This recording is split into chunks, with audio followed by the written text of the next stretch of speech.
আছে না ভাই? ওরা সময়টাকে নষ্ট করে, ওরা বুঝে না সময়ের মূল্যটা, ওরা বুঝে না। এক মিনিট করে 60 মিনিটে 1 ঘন্টা, এক ঘন্টা করে 24 ঘন্টায় দিন ও রাত। একটা দিন একটা রাত চলে গেলে আর কি কখনো ফিরে পাবেন? আহা, সম্ভব না, কখনোই সম্ভব না। তো এক দিন করে 365 দিনে একটা বছর, জীবনের একটা বছর চলে গেলে আর কি কখনো ফিরে পাবেন? আর পাবেন না। তো খুব মনোযোগ দিয়ে, তো এক বছর করে মানুষ কত বছর বাঁচে? কেউ 30, কেউ 25, কেউ 1 বছর, কেউ 6 মাসও বাঁচে, 1 মাসও বাঁচে, কেউ 60 বছর। 60 বছর পার হওয়ার পরে যে জীবন আসে, এই জীবনকে আর জীবন মনে করা যায় না। এটা একটা বৃদ্ধ জীবন, অসুস্থতার জীবন। এটা একটা বৃদ্ধ জীবন, অসুস্থতার জীবন। এটার আর কোন জীবন মনে করে না। শেষ জীবনের কিচ্ছু নাই, এটা আর জীবনের আর কিচ্ছু নেই, শেষ। এই জীবনের কোনো মূল্য নেই। তো মনোযোগ দেন, 60 বছর যদি পার হয়, 60 বছরকে 50,000 বছর দিবে। বুঝাইতেছি আবার, আমাদের জীবন গড় আয়ু বাংলাদেশে, আফজল ভাই তো ঠিক আছে, ফোনে কথা হবে না? হ্যাঁ, ওই 60 বছর আমাদের জীবন। বাংলাদেশের গড় আয়ু এখন বর্তমানে 65 বছর। এই আমার দিকে তাকান, খুব মনোযোগ দিয়ে। এই 60 বছরের জীবন ভাইয়া আমরা কত মারামারি, কারাকারি, পারাপারি, লাঠালাঠি, পিটিপিটি, গুতাগুতি করতেছি। কথা ঠিক আছে না ভাই? মনোযোগ দেন। আল্লাহর কোরআন বলতেছে, দুনিয়ার 50,000 বছর এক জায়গা করলে যত বড় হবে, হাসরের একটা দিন হবে তত বড়। আবার হিসাব করি, এক সেকেন্ড করে 60 সেকেন্ডে 1 মিনিট হয়। একটা মিনিট জীবন থেকে চলে গেলে আর কখনো আপনি ফিরে পাবেন না। আমার জীবনের 40টা বছর পার হয়ে গেল। 40 বছরের ভিতরে আমি 16টা বছর শুধু কাটিয়েছি মাহফিলে মাহফিলে। 40 বছরের 16 বছর কাটাই দিছি মাহফিলে মাহফিলে মাহফিলে। 16টা বছর জীবনের অনেক কাজ করতে গেছে, হয় না। ব্যবসা করতে গেছে, হয় না। চাকরি করতে গেছে, হয় না। সেনাবাহিনীর অফিসার পদে চাকরি হয়েছিল, মা যেতে দেয় নাই।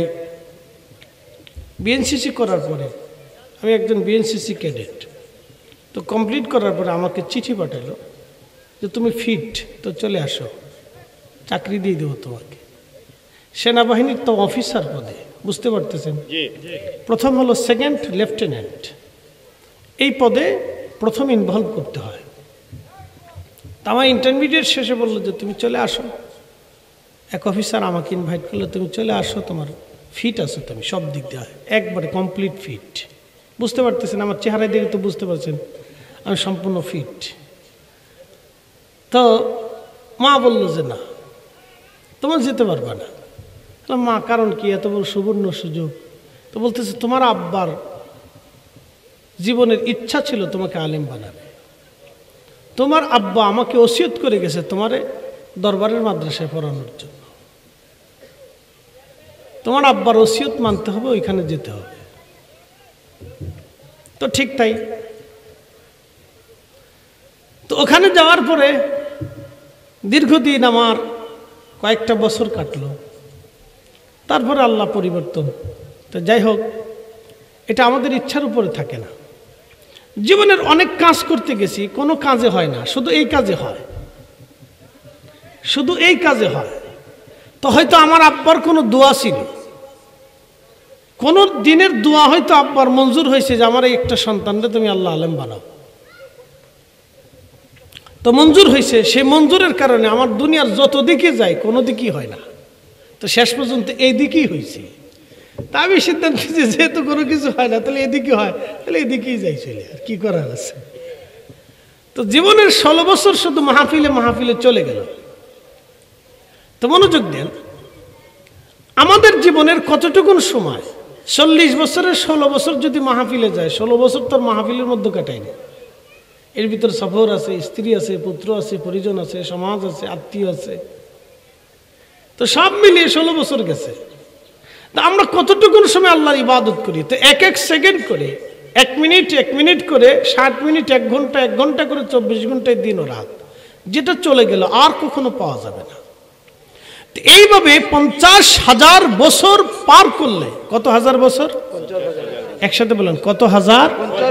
50,000 বছর পার করলে যত বিরাট হবে, হাসরের একটা দিন তত বিরাট।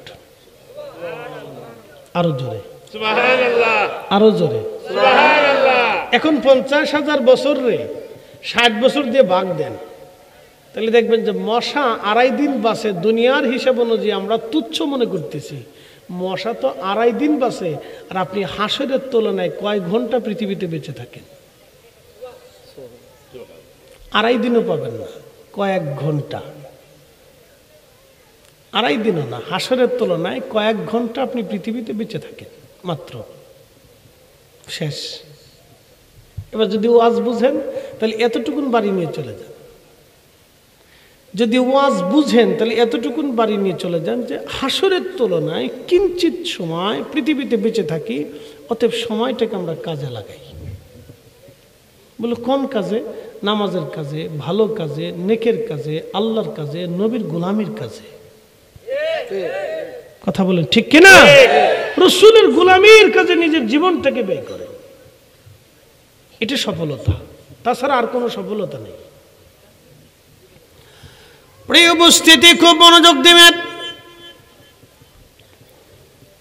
এটা হচ্ছে সফলতা, এছাড়া আর কোনো সফলতা নাই পৃথিবীতে, এটা ছাড়া আর কোনো সফলতা নাই। কে দিল? আমার দিছেন? কে দিছে? মাশাআল্লাহ, আপনি দিছেন?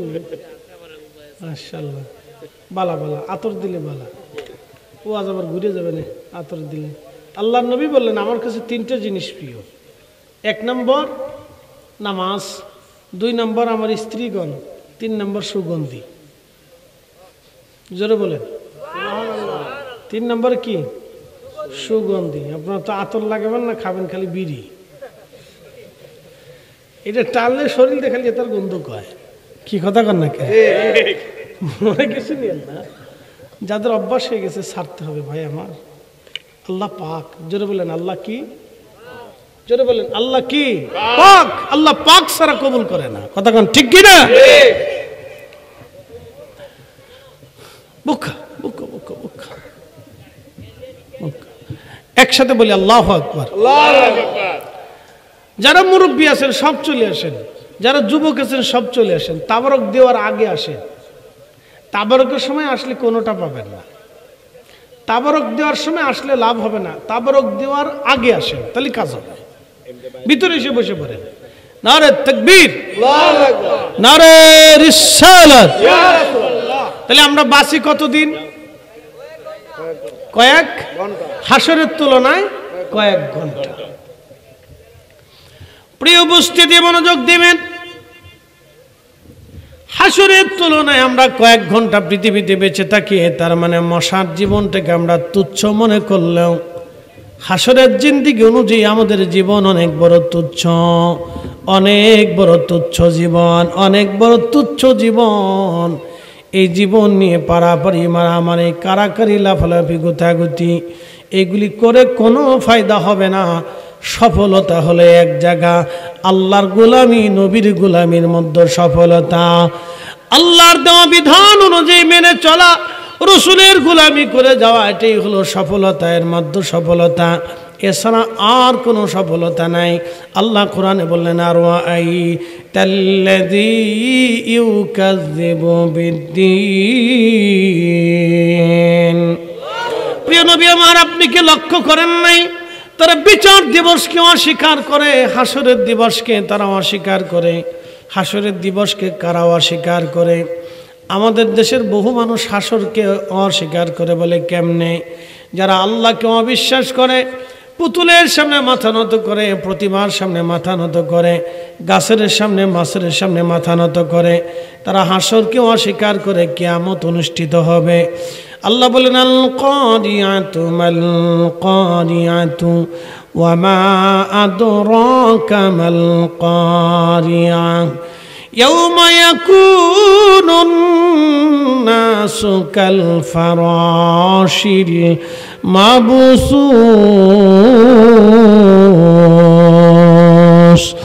ওয়া তাকুনুল জিবালু কাল আইনিল মানফুস।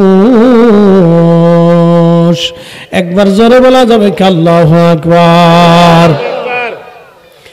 আল্লাহ ডাক দিয়ে বলেন হাবিব আল কারিয়া, মহাপ্রলয় মহাপ্রলয় মহাপ্রলয় কি আপনি জানেননি? আল কারিয়াতু মাল কারিয়া, মহাপ্রলয় মহাপ্রলয় আপনি জানেন কি? ওমা আদরাকা মাল কারিয়া, আপনি কি জানেন মহাপ্রলয় কি? ইয়াউমা ইয়াকুনুন নাসু কাল ফারাশিল মাবসুস। নবী গো নবীজি, এমন মহাপ্রলয় আল্লাহ মানুষগুলি বিক্ষিপ্ত পতঙ্গের মতো ছোটাছুটি করতে থাকবে। আপনি দেখবেন আগুন জ্বালানোর পরে, চেরাগ জ্বালানোর পরে পোকাগুলি একবার চেরাগের মধ্যে আসে, আবার বের হয়, আগুনের মধ্যে লাফ দেয়, চলে যায়, ছোটাছুটি করতে থাকে, দৌড়াদৌড়ি করতে থাকে। আপনি দেখবেন কোনো কবুতরের দলের মধ্যে যে কবুতর ধরতে গেলে কবুতর ছোটাছুটি করতে থাকে। আল্লাহ বলেন ইয়াউমা ইয়াকুনুন নাসু কাল ফারাশিল মাবসুস।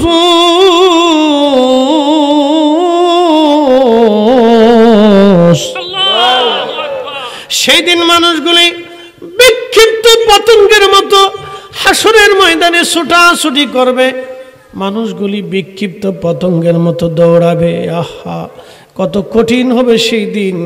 নবীজি বললেন এই দৌড়াদৌড়ির সময় মহিলাদের গর্ভ বাচ্চা যদি থাকে 3 মাসের বাচ্চা খালাস হয়ে যাবে। যদি 6 মাসের হয়, ডরে মহিলাদের বাচ্চা পেট থেকে বের হয়ে যাবে।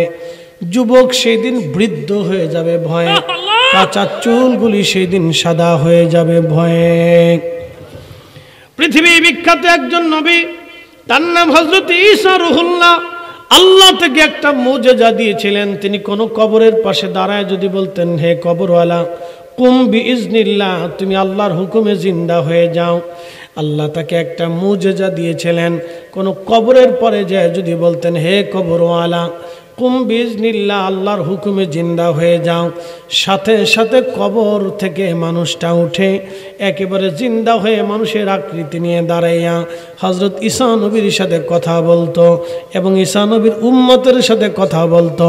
একবার জোরে বলা যাবে কি আল্লাহু আকবার। এটা হযরত ঈসা নবীর মুজিজা। কিন্তু আমাদের নবীর মুজিজা, নবীজি মরাকে জিন্দা হতে বলেন নাই। আমার রাসূলের প্রেমে প্রেমে প্রেমে মরা কাঠ, মানুষ না মরা কাঠ, মরা কাষ্ঠ নবীর প্রেমে জিন্দা হয়ে কান্না করত। জোরে বলেন আল্লাহু আকবার।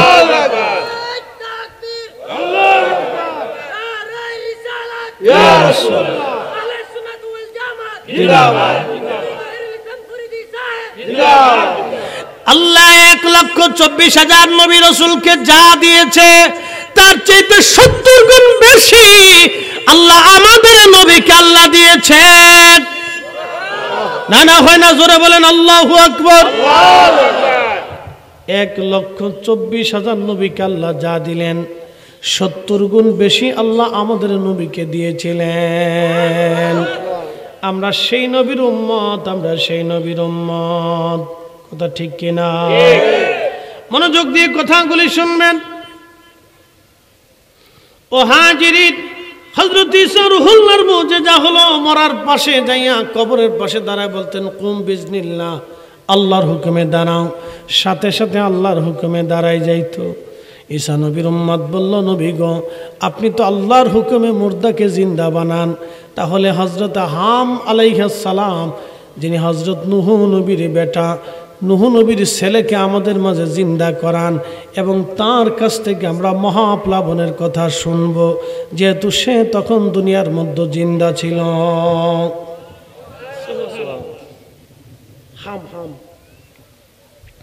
নূহ আলাইহিস সালামের এক নম্বর হাম সাম ইয়াফেস কেনান, হাম সাম ইয়াফেস কেনান, হাম সাম ইয়াফেস কেনান। নূহ আলাইহিস সালামের 4টা বেটা, একজন বেটা কেনান মহাপ্লাবনে ডুবে মারা গেল নাফরমানির জন্য। বাকি 3টা বেটা, 1 নম্বর হাম, হামের বংশধর হলো আরবরা, সামের বংশধর হলো অনারবরা। সামের বংশধর তুর্কি, ইউরোপিয়ানরা এবং এশিয়া মাইনরের যারা আছে তারা সামের বংশধর। আর ইয়াফেসের বংশধর হলো আফ্রিকানরা, কালা। এবং ইয়াফেসের বংশধর হবে আর একটা জনগোষ্ঠী, তাদের নাম হলো ইয়াজুজ মাজুজ। তারা 120 হাত করে লম্বা হবে, তাদের চুলগুলি হবে লাল লাল, বিকট হবে তাদের চেহারা। তারা ঈসা রুহুল্লাহর জমানায় পৃথিবীতে আবার দুনিয়াতে আসবে। কিয়ামতের আগে ইয়াজুজ মাজুজ তামাম দুনিয়াতে ছড়িয়ে যাবে। এই ইয়াজুজ মাজুজ তামাম পৃথিবীতে ছড়িয়ে যাবে। তারা সামাম পৃথিবীর সমস্ত নদী সাগরের পানিগুলি তারা খেয়ে শেষ করবে। কোনো গবাদি পশু খাদ্য দ্রব্য দুনিয়াতে বাকি রাখবে না, সব খাইয়ে শেষ করে ফেলবে। হাজার হাজার লক্ষ লক্ষ মানব জাতিকে তারা হত্যা করবে। তার 120 হাত করে লম্বা হবে, বিকট তাদের চেহারা হবে, চুলগুলি তাদের লাল লাল হবে, সাগরের কোনো পানি তারা অবশিষ্ট রাখবে না। কিয়ামতের আগে তারা আসবে, পৃথিবীর কোনো সাগরের পানি থাকবে না। তাহলে কি পরিমাণে আসবে আর কি পরিমাণে খাইতে পারবে চিন্তা করে। মারাত্মক রাক্ষস না খুক্ষুস যাই করে সব পানি খেয়ে শেষ করে দেবে। কোনো বিল, কোনো নদী, কোনো সাগর অবশিষ্ট থাকবে না। কোনো খাবার খাদ্য পৃথিবীতে থাকবে না। লক্ষ লক্ষ মানুষ মেরে মেরে সাফ করে ফেলবে। পৃথিবীতে মানুষের অবশিষ্ট শুধু মক্কা মদিনাতে কিছু টিকে থাকে।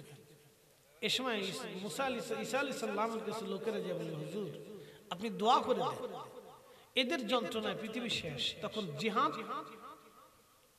প্রহিত হয়ে যাবে, জিহাদ আর ফরজ থাকবে না। কেন?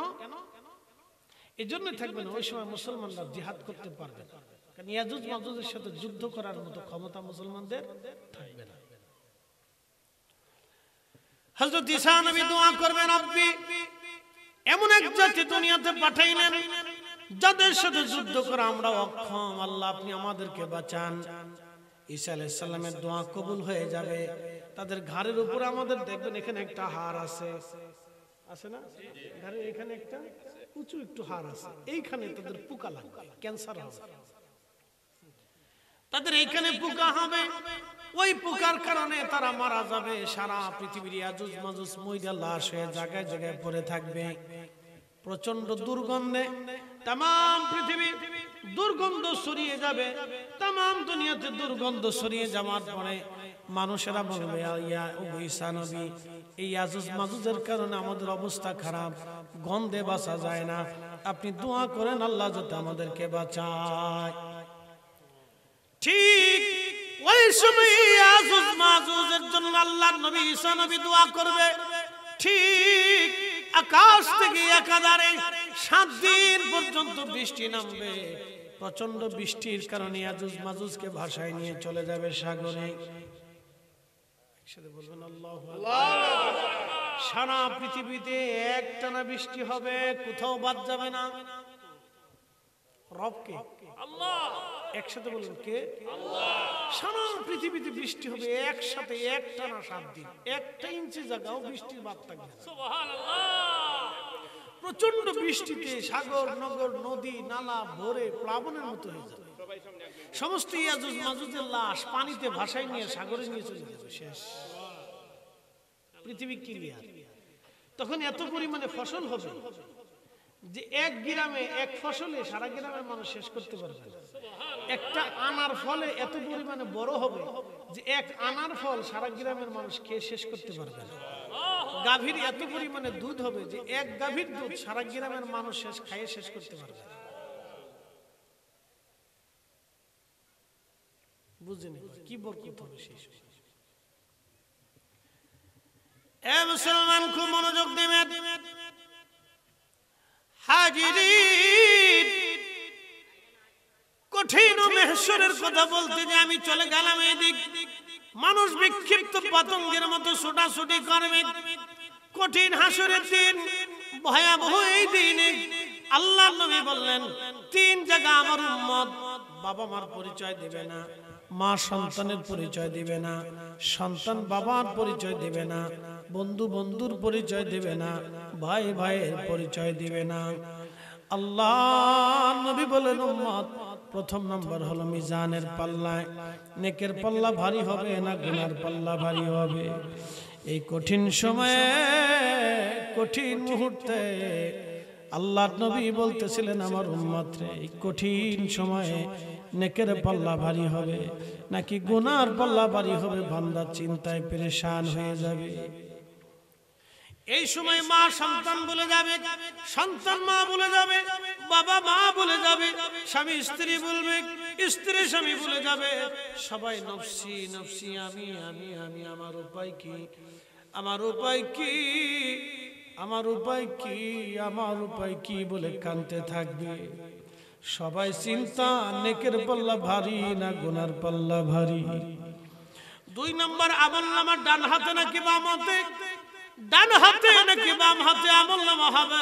মানুষ কাঁদতে থাকবে সময়, কেউ কারো কথা মনে রাখবে না, সন্তান বাবা মার কথা মনে রাখবে না, বাবা মা সন্তানের কথা মনে রাখবে না।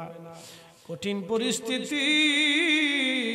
তিন নম্বর মিজান হাউজে কাউসার, তিন নম্বর হচ্ছে ফুলসিরাতের ঘাট। আল্লাহর নবী বলেন উম্মত এই ফুলসিরাতের ঘাটে সন্তান মার কথা মনে রাখবে না, মা সন্তানের কথা মনে রাখবে না, বাবার সন্তানের কথা মনে রাখবে না, সন্তান বাবাকে ভুলে যাবে। কঠিন তিন জায়গায় আল্লাহর নবী ডাক ডাকে সাহাবীরা তোমরা শোনো, এই তিনটা জায়গায় আমি নবী দাঁড়ায় থাকবো যাতে আমার উম্মত জাহান্নামে চলে না যায়। না না জোরে বলেন, জোরে জোরে না, আরো জোরে বলেন ইয়া রাসূলুল্লাহ। নবী তো এই সময় দাঁড়াবে। এখন প্রশ্ন করি, নবী খুশি করার দরকার আছে না নাই? লাগবে কি লাগবে না? বলে কি দিয়া লাগবে?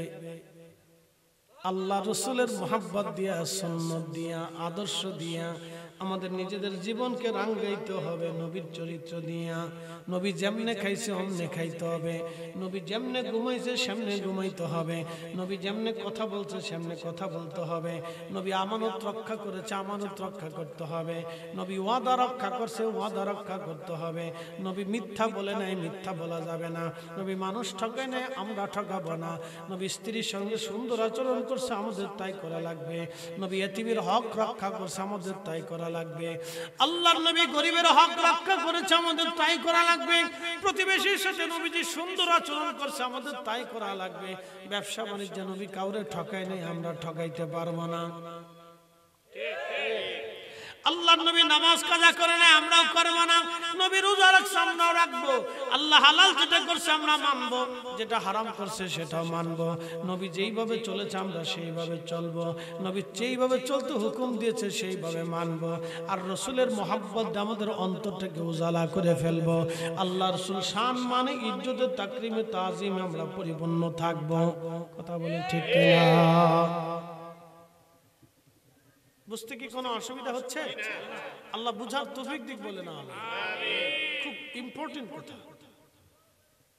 তিন জায়গা পৃথিবীতে কেউ কারো কথা মনে রাখবেন, এটার নাম হচ্ছে কারিয়া, মহাপ্রলয়। ইয়াউমা ইয়াকুনুন নাসু কাল ফারাশিল মাবসুস, মানুষ বিক্ষিপ্ত পতঙ্গের মতো দৌড়াবে, কেউ কারো দিকে তাকাবে না। আম্মা জান আয়েশা বলেন ইয়া রাসূলুল্লাহ কিয়ামতটা কতটুকু ভয়াবহ হবে? বলে আয়েশা কিয়ামতের ময়দানে সবাই বস্ত্রহীন থাকবে। ইস, আপনি একটু চিন্তা করেন, আপনার সামনে যিনি বক্তব্য দিচ্ছে তিনিও বস্ত্রহীন, পোশাকহীন থাকবে। পৃথিবীর সৌদির বাচ্চা হচ্ছে সবচেয়ে বড় বাচ্চা, তিনি বস্ত্রহীন। পৃথিবীর সবচেয়ে বড় ইমাম হলো হেরেমের ইমাম, তারাও বস্ত্রহীন। পৃথিবীর সমস্ত ওলিরাও বস্ত্রহীন। পৃথিবীর বড় বড় প্রেসিডেন্ট, নামি দামি জ্ঞানী গুণীরাও কিয়ামতের ময়দানে বস্ত্রহীন। শুধু একমাত্র আমার নবী থাকবে জান্নাতের পোশাক পরা। হয় না? জোরে বলেন আল্লাহু আকবার।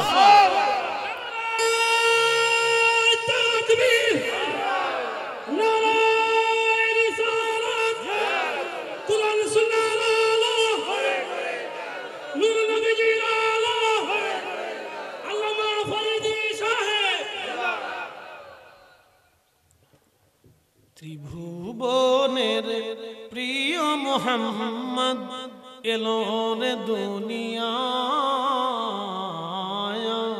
রে সাগর আকাশ বাতাস দেখবি যদি রে সাগর আকাশ বাতাস দেখবি যদি ধুলির ধরা বেহেশত আজ জয় করিল দিল রে লাজ। আজকে খুশির ঢল নেমেছে ধূসর সাহারায় রে সাগর আকাশ বাতাস দেখবি যদি। আমার দিকে তাকান একসাথে দুপুর বেলা, এটা এক আলাদা সিস্টেম, কথা ঠিক আছে না? দিনের বেলা সবাই কাজে থাকে, সব কাজ ফেলাই আপনার এখানে বসে রয়েছে। কেন বসে রয়েছে? জোর করে বসান রাখা হয়েছে? চলে গেলে জোর করে ধরে রাখা হবে? তাহলে কার জন্য? আল্লাহর জন্য। জোরে বলেন কার জন্য? আল্লাহকে খুশি করার জন্য, আল্লাহ রসুলের মহব্বতের জন্য, কথা ঠিক আছে কিনা? দুইটা জিনিস, আল্লাহকে খুশি করার জন্য এবং আল্লাহ নবীর মহব্বতের জন্য বসে রয়েছে। প্রিয় উপস্থিতি হাজিরিন, আম্মা জান আয়েশা বলেন, ইয়া রাসূলুল্লাহ, নারীরাও কি বস্ত্রহীন থাকবে? বলে, হ্যাঁ আয়েশা, পৃথিবীর সমস্ত নারীরা সেই দিন বস্ত্রহীন। আম্মা জান আয়েশা বলেন, তাহলে কি করে সম্ভব? নবীজি বললেন, আয়েশা রে শোনো, ওই সময় কোন নারী পুরুষের দিকে, পুরুষ নারীর দিকে তাকানোর সময় পাবে না।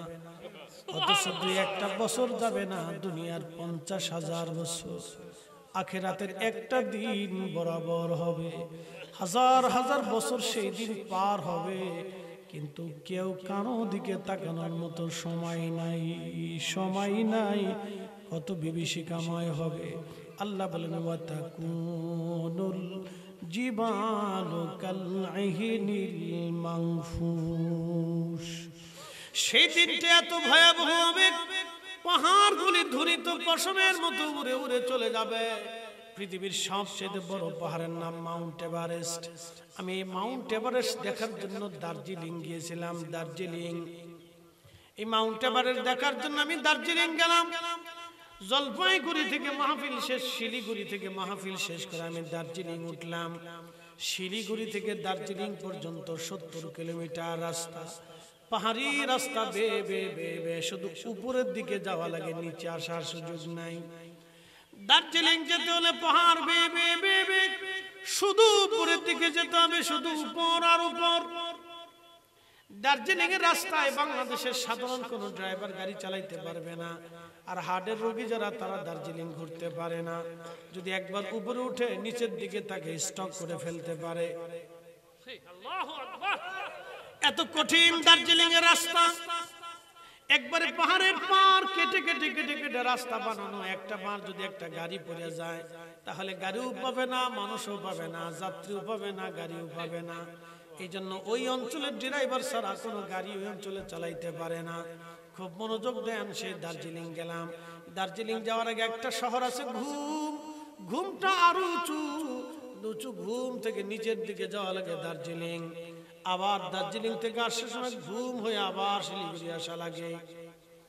দার্জিলিং যাওয়ার পরে দার্জিলিং পাহাড়ের পাশে একবারে শেষ সীমানায় দাঁড়ায়া আমি যখন মাউন্ট এভারেস্টের দিকে তাকাইলাম, শুধু সাদা দেখা যায়, সাদা। বলে সাদা কেন? বরফ পরে পরে সাদা হয়ে গেছে। পৃথিবীর সবচেয়ে বড় পাহাড় 29,000 ফিট উঁচু এই বিরাট বড় পাহাড়। দার্জিলিং থেকে মাউন্ট এভারেস্ট দেখা যায়, সবচেয়ে বড় পাহাড়টা। ওয়াতাকুনুল জিবালু কাল আহিনিল মানফুস। সেই দিন এই পাহাড়টা ধ্বনিত পশমের মতো উড়ে উড়ে চলে যাবে। সেই দিন এই পাহাড়গুলি ধ্বনিত পশমের মতো উড়ে উড়ে চলে যাবে। হায় হায় হায়, কত কঠিন! আল্লাহর কোরআন বলতেছে, আল্লাহর কোরআনে আমার রব আমার আল্লাহ বলতেছেন, ইদাস সামাউ ফাতারাত, আসমান সমূহ 7টা আসমান ভেঙে ভেঙে ছুটে ছুটে পড়তে থাকবে। ওয়া ইদাল কাওয়াকিবু তাসারাত, আকাশের কোটি কোটি নক্ষত্রগুলি যার যার স্থানে আর থাকতে পারবে না, ছুটে ছুটে ছুটে ছুটে বিধ্বস্ত হতে থাকবে, ভেঙ্গে ভেঙ্গে ভেঙ্গে ভেঙ্গে শেষ হতে থাকবে। আহা, সেই দিন কত কঠিন হবে। ওয়াইদাল কুবুরু বুশিরাত, সমস্ত কবরগুলি উদ্বেলিত হয়ে যাবে। কবর থেকে মানুষ উঠে উঠে উঠে উঠে দৌড়াইতে থাকবে। কবর থেকে মানুষ উঠে উঠে উঠে উঠে দৌড়াইতে থাকবে। কত কঠিন হবে দৌড়ায়, কার কাছে যাবে, কোন জায়গা পালাবেন? দৌড়াইয়া পালানোর মতো কোনো জায়গা নাই। সবাই আল্লাহর আদালতের সামনে দৌড়াইতে থাকবে। সব হাসরের মাঠে দৌড়াইতে থাকবে, পঙ্গপালের মতো দৌড়াবে। ইয়াউমা ইয়াকুনুন নাসু কাল ফারাশিল মাবসুস। এত কঠিন, এত কঠিন হবে।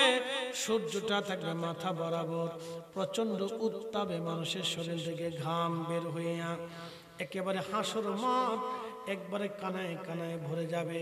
কারো থুতনি পর্যন্ত ডুবে যাবে, কারো বক্ষ পর্যন্ত ডুবে যাবে ঘামে।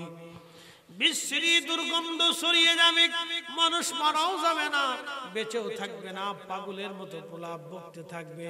কারো জিহ্বা কুকুরের জিহ্বার মতো ঝুলতে থাকবে। সেই দিন হাউজে কাউসারের পানি ছাড়া আর কোনো পানি থাকবে না। আল্লাহ ডাক দিলেন, ইন্না আতাইনাকাল কাউসার। নবীজি, নিশ্চয়ই আমি আপনাকে হাউজে কাউসার দিয়েছি। সাহাবীরা বলেন, হুজুর হাউজে কাউসার কি? নবীজি জবাব দিলেন, এটা বেহেশতের একটা নদী।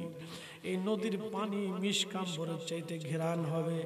এই নদীর পানি দুধের চাইতে সাদা হবে। এই নদীর পানি মধুর চাইতে মিষ্টি হবে। এই নদীর তলদেশে মণিমুক্তা জমররদ দিয়ে গাঁথা হবে। নদীর দুই পাড়টা আল্লাহ স্বর্ণ দিয়ে বানানো হবে। নদীর দুই পাশে পাখিরা উড়ে বেড়াবে। পাখিগুলি এত সুন্দর হবে যা চোখ কখনো দেখে নাই, হৃদয়ে কখনো অনুধাবন করে নাই। পানিটা এতই মজা সুস্বাদু হবে যা জিহ্বা কখনো আস্বাদন করে নাই। সাহাবীরা, আমি মেরাজের রাতে আমার রব আমার আল্লাহ আমাকে হাউজে কাউসার পরিদর্শন করায়া দেখায় নিয়ে এসেছে। আল্লাহ আমার ওটা মালিকানা দিয়ে দিছে। আমি জান্নাতের মধ্যে হাউজে কাউসার দেখে আসছি। আমি পানির মধ্যে হাত দিয়ে হাত ঘুরিয়ে ঘুরিয়ে দেখছি। হয় না, হয় না, আরো জোরে। শ্রেষ্ঠ নবী দিলাম রে তরিয়ে নিতে রোজাসরে, ঠিক না? শ্রেষ্ঠ নবী দিলাম রে তরিয়ে নিতে রোজাসরে, পথ না ভুলি তাই তো দিলে পাক কুরআনের বাণী। খুদা তোমার মেঘের বাণী। আচ্ছা বলেন, নবীর কথা মিথ্যা? এই মাঠ থেকে বলেন, রসুলের কথা মিথ্যা? আল্লাহর কোরআন মিথ্যা? আকাশ ভেঙে যাবে, পৃথিবী পুড়ে যাবে, সাগর শুকাবে, আল্লাহর কালামের কোনো পরিবর্তন আর হবে না। কথা বলেন ঠিক কিনা? মৃত্যু যেমন সত্য, সূর্য যেমন উদয় হয় সত্য, আকাশ থেকে বৃষ্টি হয়